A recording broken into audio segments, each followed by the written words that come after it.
नमस्कार दोस्तों, आपका स्वागत है आपके चैनल में। दोस्तों, आपको हम बताएंगे कि पंचकर्म क्या होता है। पंचकर्म की बात। पंचकर्म को आयुर्वेद की खास चिकित्सा विधि माना जाता है। यह शरीर की शुद्धि, डिटॉक्सिफिकेशन और पुनर्जीवन रिजुविनेशन के लिए उपयोग किया जाता है। इस चिकित्सा विधि से तीनों शारीरिक दोषों वात, पित्त और कफ को सामान्य अवस्था में लाया जाता है और शरीर से इन्हें बाहर किया जाता है। शरीर के विभिन्न अंगों और रक्त को दूषित करने वाले अलग अलग रासायनिक और विषैले तत्वों को शरीर से बाहर निकालने के लिए विभिन्न प्रकार की प्रक्रियाएं प्रयोग में लाई जाती हैं। इन प्रक्रियाओं में 5 कर्म प्रधान हैं। इसीलिए इस खास विधि को पंचकर्म कहते हैं। इस विधि में शरीर में मौजूद विषों, हानिकारक पदार्थों को बाहर निकालकर शरीर का शुद्धिकरण किया जाता है। इसी से रोग निवारण भी हो जाता है। यह शरीर के शोधन की क्रिया है जो स्वस्थ मनुष्य के लिए भी फायदेमंद है। आयुर्वेद का सिद्धांत है रोगी के रोग का इलाज करना और स्वस्थ व्यक्ति के स्वास्थ्य को बनाए रखना। पंचकर्म चिकित्सा आयुर्वेद के इन दोनों उद्देश्यों की पूर्ति के लिए सर्वोत्तम है।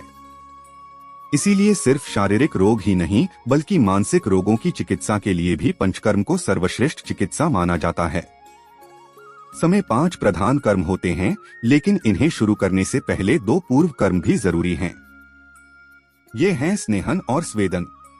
इन 2 विभिन्न प्रक्रियाओं के जरिए शरीर में व्याप्त दोषों को बाहर निकलने लायक बनाया जाता है।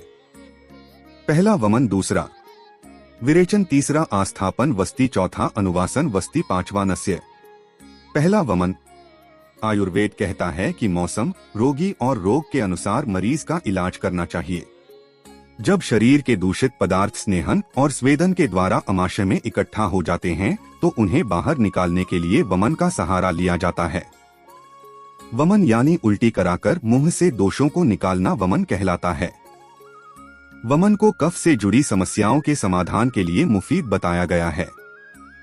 स्नेहन व स्वेदन क्रिया द्वारा कफ प्रधान रोगों में जो कफ अपने स्थान से हटा दिया जाता है उसे ठीक तरह से शरीर के बाहर निकाल देना भी जरूरी है।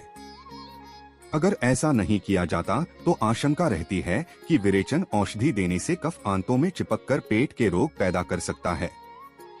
अमूमन वसंत ऋतु में वमन विधि से इलाज किया जाता है। आस्थापन और अनुवासन। चरक संहिता में इन दोनों को 2 अलग अलग कर्म माने गए हैं। दूसरा आस्थापन या निरुह वस्ति, इसमें विभिन्न औषधि द्रव्यों के क्वाथ, काढ़े का प्रयोग किया जाता है। यह वस्ति क्रिया शरीर के दोषों को चलायमान करती है, शोधन करती है और फिर इन्हें शरीर से बाहर निकालती है।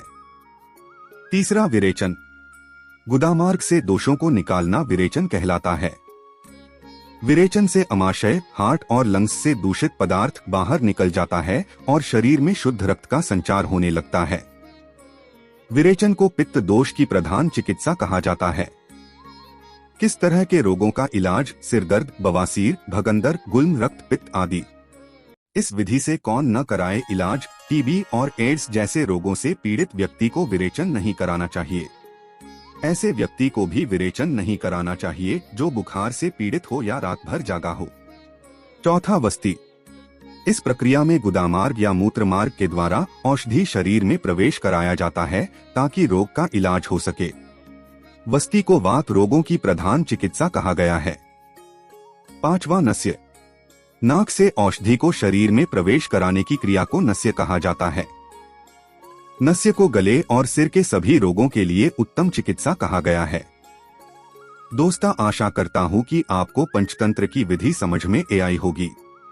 अगर वीडियो पसंद आई हो तो चैनल को सब्सक्राइब कर लीजिए। ऐसी मनोरंजक जानकारी के लिए धन्यवाद।